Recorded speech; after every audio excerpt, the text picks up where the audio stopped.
All right, good evening, everybody. This is Mike Killian of the Navigator Prophetic Media out of Charlotte, North Carolina. Once again, here it is, the next night after we did parts 1 and 2. Here it is, day 3, and we're going to bring you part 3 of the message entitled Of Kingdom Importance. In other words, what is important for us to know right now? The Lord came to me about a week ago and he said, Mike, what do you think is important for the saints to know right now? And I says, I don't know. What do you think? And so he says, well, that's the title of your next lesson is what is of kingdom importance for the saints right now? Or what does God say is important for us to focus on right now? And he says it's not the news, it's not um, your hobbies, it's not what you do with your spare time. Well, it does a little bit. Um, and it's not about what you're doing, it's more about what you're being, okay? Because in spite of all those things that we have going on in the world right now, it's more important about what we become and not about what we do, okay? So we don't need to be caught up in that as much as becoming what we're supposed to be. Now, I'm just going to review real quickly what we talked about. Um, we have so far discussed 5 issues in the first 2 episodes, in the first 2 parts. First one was we need to discern both narratives. Remember, there's a red pill narrative and a blue pill narrative. One is the surface one that we see every day and we live in, and the one is what's really going on behind the scenes. Okay, so I want to ask you, in the light of that, if you had ever seen the Truman Show with Jim Carrey. That was a show, that was a movie where Jim Carrey played a normal family man living his life, but he was actually living a soap opera that everybody watched every 24 hours a day, 7 days a week. It was playing, and you could tune into the show anytime you wanted to, and it was all about Jim Carrey living his life. But every once in a while, he would see things and pick up clues that there was something else going on underneath the surface. And so he began to investigate, what in the world is this? And his wife was actually working for the producers of the show. And so she helped him put up, she helped the producers and the directors keep up this false narrative that Truman believed he was living when really he was just a play actor. But he thought it was real. And so that's basically the message behind what is going on right now in our world. There is a false narrative that we live every day. We live as though this is the most important thing going on in the world right now, is what we see going on every day in the news. Okay? When really we are just strangers to this world, passing through this world. Okay?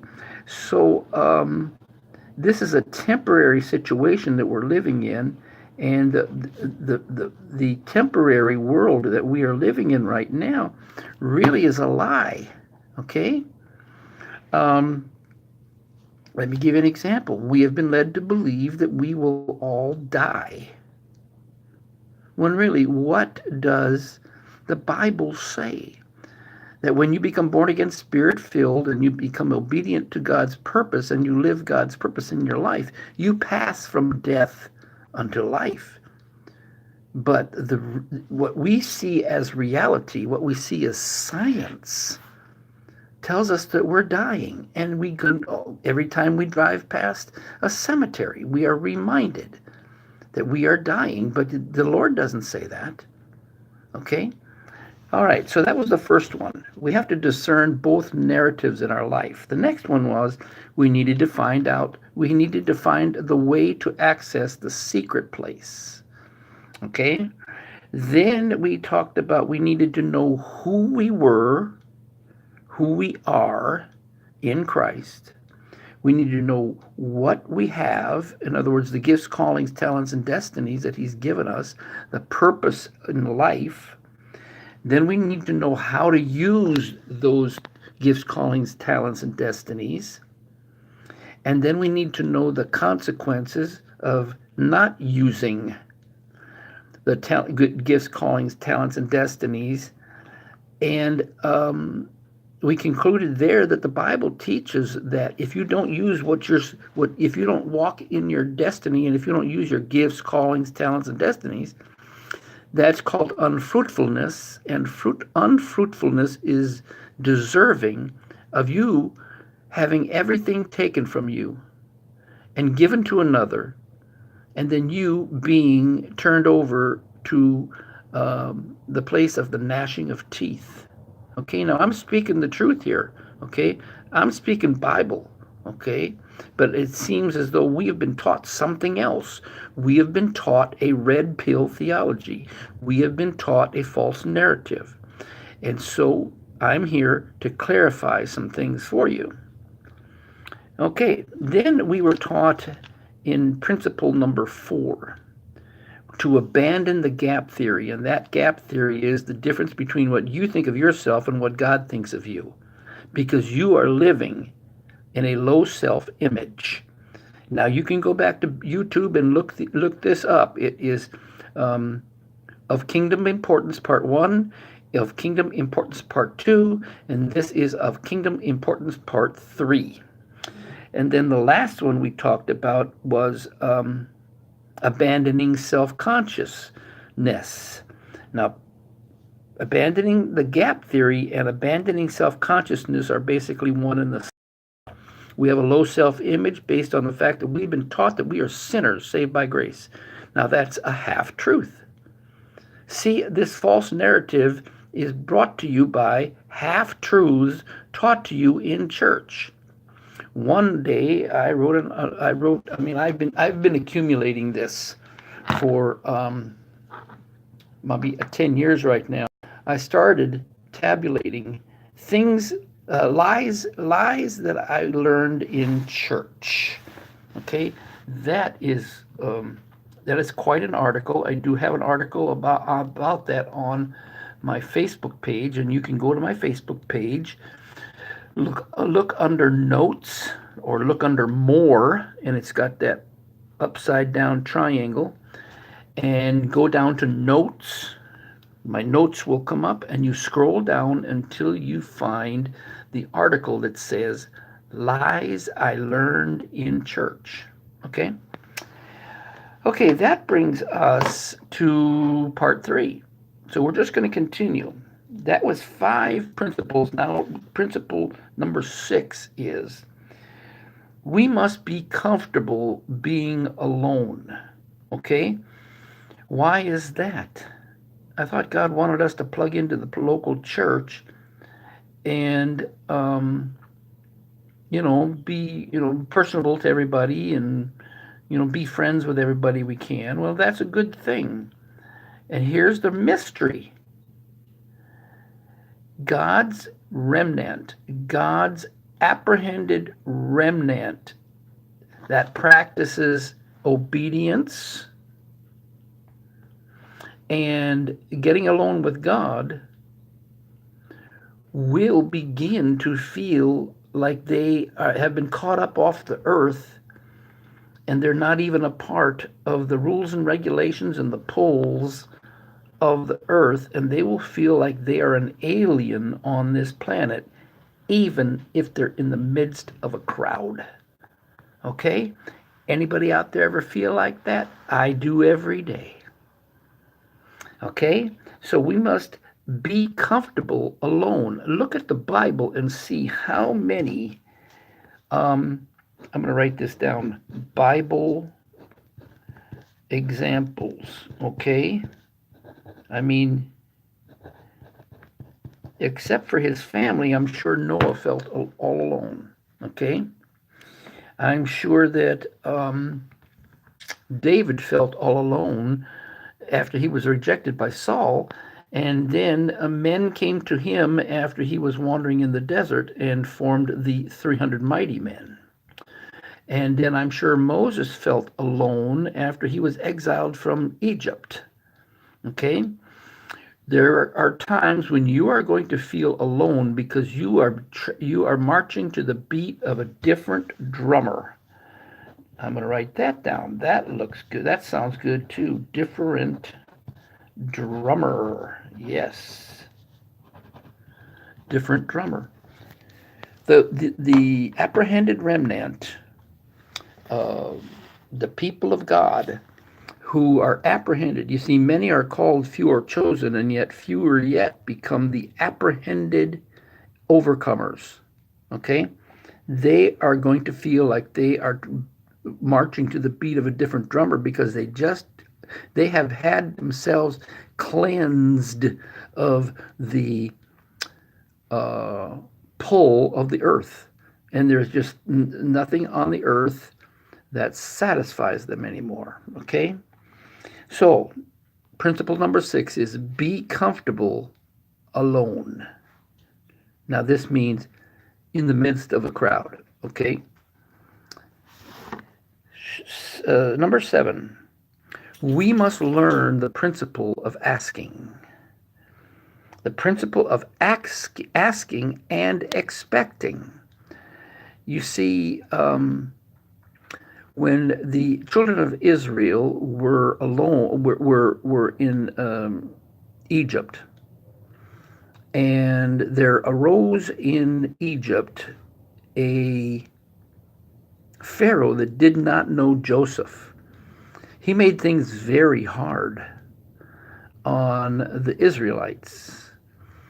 And they began to moan and groan and cry by reason of their taskmasters. Okay? God began to hear their cry. Okay? When I say we need to learn how to ask,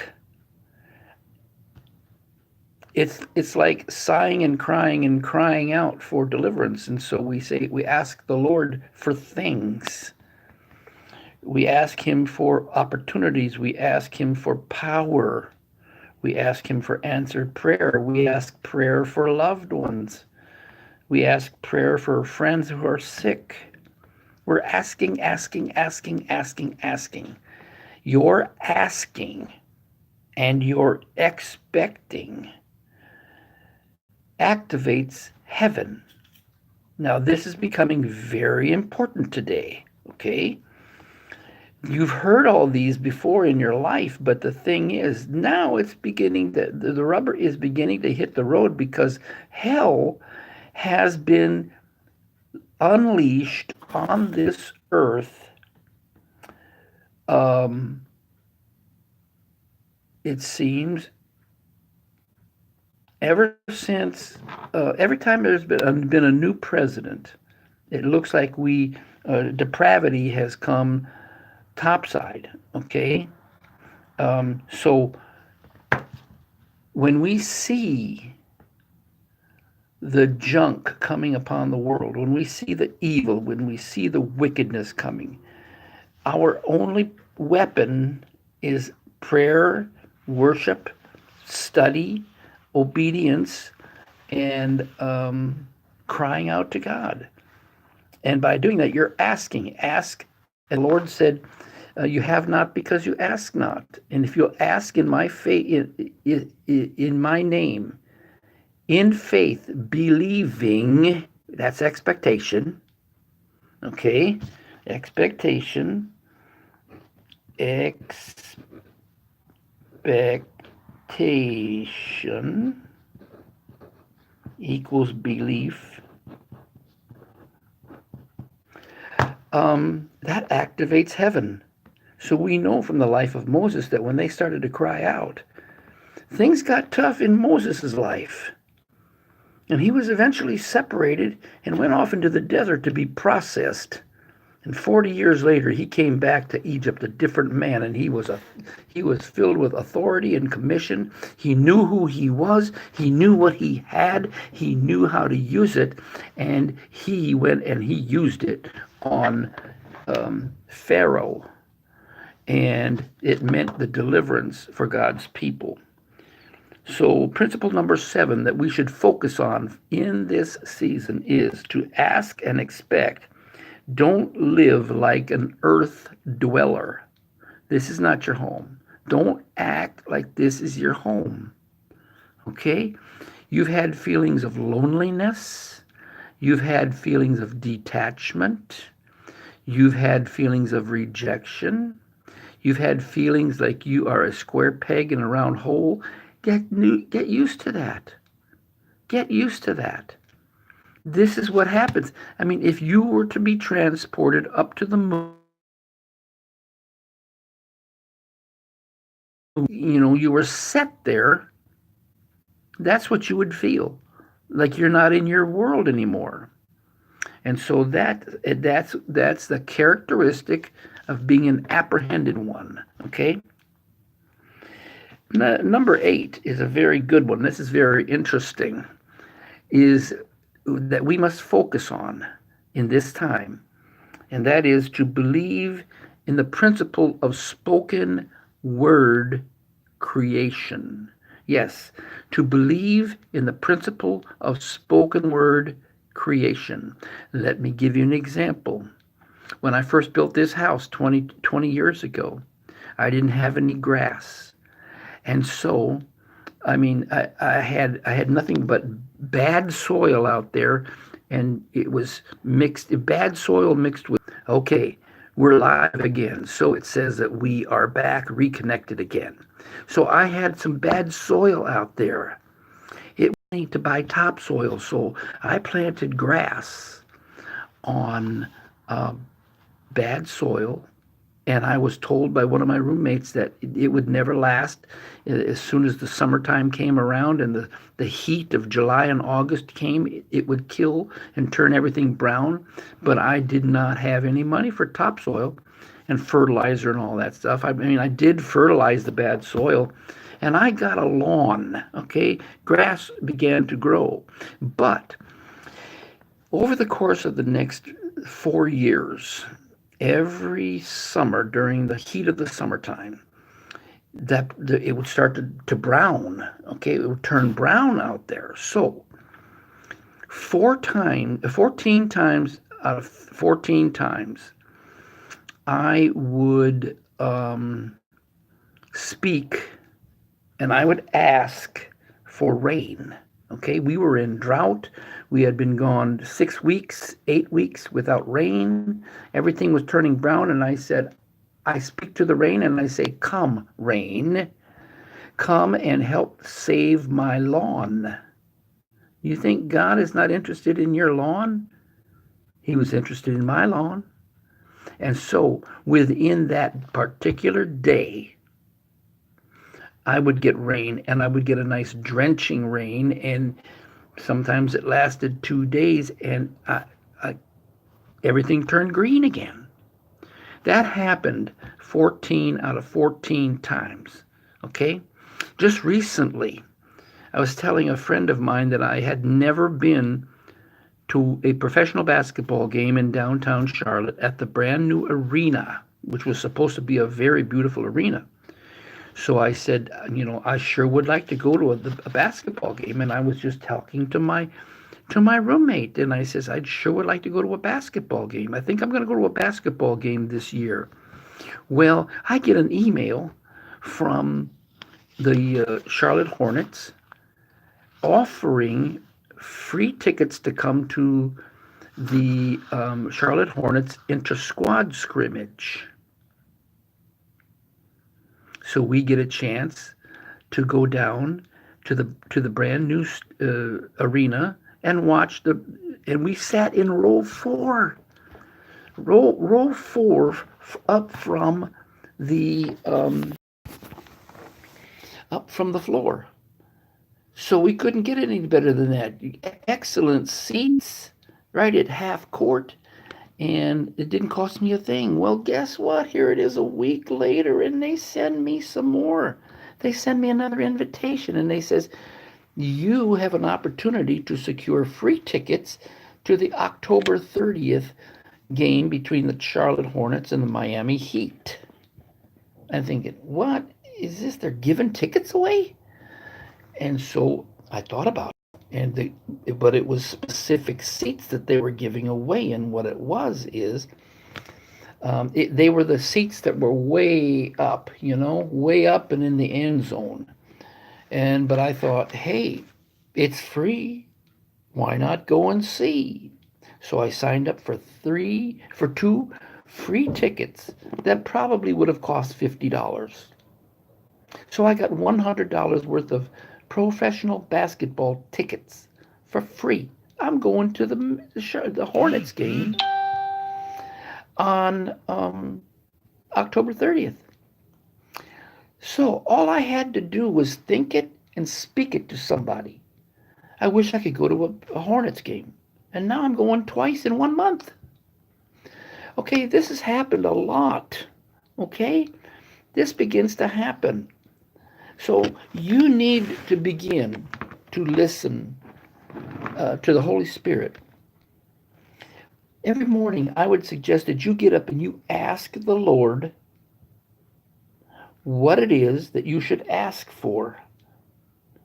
And He will give you inspirations. And then you speak it. All right? Now, that means we're going on to number 9. Don't forget your proclamations and your declarations. Okay? We have to proclaim and declare God's promises, God's will, and what He has taught us in the Scriptures. Now, another reason why this is so important, we need to be doing this. Remember, the Bible says pray without ceasing. And we need to be praying without ceasing. We need to get serious. You know what? If you're not serious about this Christian life, then you need to just leave. Okay? You need to get out of it. You need to denounce Christ and go to hell where you belong. But if you're born again, spirit-filled, and you know it, then you need to start being obedient to what the Bible tells you, or you're going to be like that one who was given 1 talent and buried it. And you know what happened to him. Okay? You know what happened to him. So don't forget to believe in spoken word creation. You need to ask and expect and believe. Then you need to not forget your proclamations and your declarations. And when you ask the Lord, what do you want me to proclaim, and what do you want me to declare, and what do you want me to pray about, who do you want me to pray about, you ask. After you ask that, you need to be quiet, because He's going to tell you. And if I were you, I would get me a tablet or something to write on, and the thoughts that come into your mind after you ask is what needs to go down on your to-do list, your prayer list. Okay? I'm not bringing to you anything that is profound. What I'm telling you is that God has made an effort to reveal to prophets what's important to Him in this time frame, this season, and this is important. So don't forget your proclamations and your declarations. Okay? Another reason you need to do that is because there are witches and warlocks in every city, in every county of every state. And don't you know that they are not lazy bringing their witchcraft proclamations and declarations? You know, they pray too. And they give curses. They speak curses over the Christian community. And that's part of the reason why life is becoming so tough, is because hell has come topside. Every time that there is a new year proclaimed and a new president, because he is the supreme power in the land, other than the Supreme Court. Um, the witches and the warlocks, they turn it up. They turn up their efforts, and so we are in a time of severe attacks from um, the evil one. Okay, so that's the only thing. What we need to pray against is witchcraft. We need to attack. We need to come against human weakness. Okay, pray for strength. We need to pray against the manipulation and control that is around us, and that is nothing but witchcraft. We need to come against competition and criticism amongst the saints as they are competitive and critical of other saints, especially their leaders and especially their pastors. You need to shut your mouth. Shut your mouth. Stop criticizing your leaders. Okay? A lot of times when you are the subject of witchcraft, you are going to feel tired. Okay? Tiredness, fatigue is undue fatigue. I'm not talking about after you've run the 10-mile marathon. I'm talking about when you wake up in the morning after 8 hours of sleep and you're tired and you don't feel like you want to get out of bed. That could be the evidence of witchcraft against you from those witches and warlocks that are busy praying. Okay? And cynicism leads to criticism, and that can be a symptom of demonic activity. And we take care of this demonic activity through our proclamations and declarations, our bindings and our loosings. We say, spirit of criticism, I bind and I expel the spirit of criticism that is on me and is on the body of Christ. Okay? All right, that is my message. It's just now 28 minutes and 22 seconds. We're under 30 minutes. That's the way I'd like to keep it. We have just covered 9 principles. The next ones that we are going to talk about are Mike's dreams. Okay, that's going to be part 4. Mike's dreams, some of the dreams that I've had that have significance for this particular time. So that's what we're going to do next time. Okay. Now, here's my appeal. I have just started this YouTube channel, and I discovered that YouTube will financially compensate me for this teaching material that they use to put out advertising. They're not using my videos for advertising yet, but they will start paying me for this teaching time, because what I'm doing is I'm providing a product for them to attach their advertising to. What I need you to do is help me get 1,000 subscribers. And when I get 1,000 subscribers, they're going to start paying me. And what I want to do is use all the profits that come from YouTube videos to go to my travel expenses for conferences. See, I am a simple retired teacher, and I don't have a lot of money, and I don't have a church. And the only people I can rely on are my friends on Facebook, on my friends in my Gmail account, and the friends on my YouTube account. And so what you can do to help me is to give me a thumbs up at the bottom of this posting, and then click the subscribe button, and that will subscribe to you to my channel. And then every time that I produce a video, you'll get a notice. Okay? So that's what I need for you to do. I need you to, and I need you to tell your friends and family and church and help me. I need your help to get 1,000 subscribers. Right now, I've only got about 15, I think. So please help me to get 1,000 subscribers so that this ministry can be financed. Okay? Thank you so much for joining me tonight. And I thank you that you are interested enough in what the Lord is showing me so that you make this YouTube channel possible. All right. Thank you so very much for joining me. But good night.